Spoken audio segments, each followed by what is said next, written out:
Cela déplaît à Kennedy qui cherche à le dissuader. L'île de Fidel Castro est sous blocus des États-Unis. Elle vient d'accueillir sur son territoire, à moins de 150 km du sol américain, des missiles nucléaires de l'Union soviétique. Les deux grandes puissances sont au bord d'une guerre nucléaire.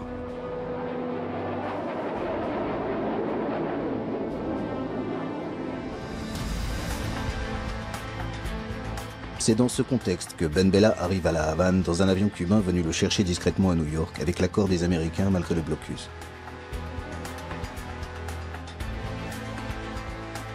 Jouant les Don Quichotte, Ben Bella projetait de faciliter le dialogue entre Cuba et les États-Unis. Mais l'accueil chaleureux de Castro transforme cette visite en un soutien inconditionnel à Cuba.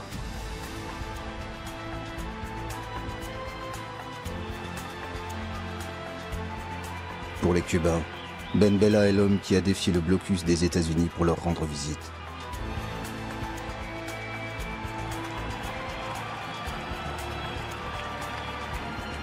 À Cuba, il y a le grand et charismatique Castro, mais il y a aussi son compagnon, le révolutionnaire internationaliste argentin Che Guevara.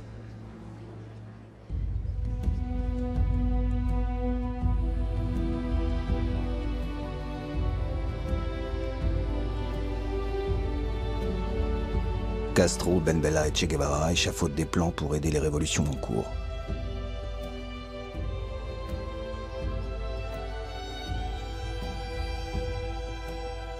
L'Amérique du Sud n'est pas mûre pour un soulèvement. L'Afrique est le maillon faible de l'impérialisme, dit Che Guevara à Ben Bella, qui en est aussi convaincu. Ben Bella sait que l'Algérie peut jouer un rôle important en Afrique. Le mouvement indépendantiste algérien est un modèle, tant sur le plan de la stratégie militaire que pour ses actions diplomatiques sur la scène internationale. L'Afrique de ce début des années 60 est en pleine ébullition. Plus d'une dizaine de pays entament une lutte armée contre le système colonial, l'apartheid ou un pouvoir imposé de l'extérieur.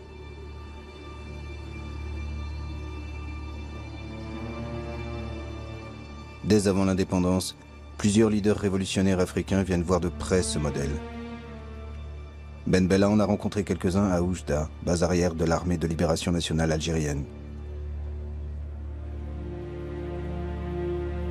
Parmi ces leaders, le Sud-Africain Nelson Mandela.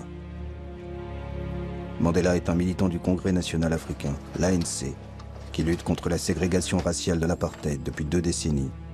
Il croyait profondément à la non-violence et au droit pour faire changer les choses.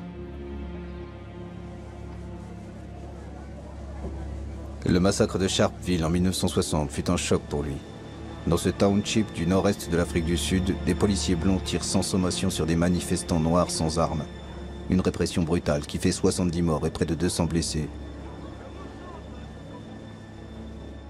There are many people who feel that it is useless and futile for us to continue talking peace and non-violence against a government whose reply is only savage attacks on an unarmed and defenseless people. Nelson Mandela abandonne la stratégie de la non-violence et fonde la branche armée de l'ANC. Il entre dans la clandestinité et avec un passeport éthiopien entreprend une tournée des pays africains à la recherche d'aide et de soutien.